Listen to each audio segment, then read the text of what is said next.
Good morning po mga kagala. Gusto ko pong share sa inyo ang 11 general orders of a security guard. Okay, let's start.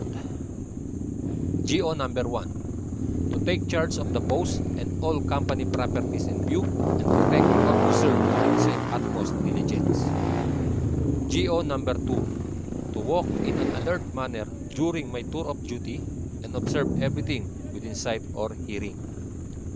GO number 3, to report all violations of regulations or orders I am instructed to enforce. GO number 4, to relay all calls from more distant from the guardhouse where I am stationed. GO number 5, to quit my post only when properly relieved. GO number 6, to receive, obey, and pass on to the relieving guard all orders from company officials, officers in the agency, supervisors, post in charge, or ship leaders. GO number 7, to talk to no one except in line of duty.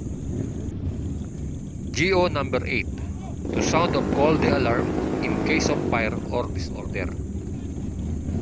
GO number 9, to call the superior officer in any case not covered by instructions. General orders number 10, to salute all company officials, officers of the agency, ranking public officials, and officers of the Philippine National Police.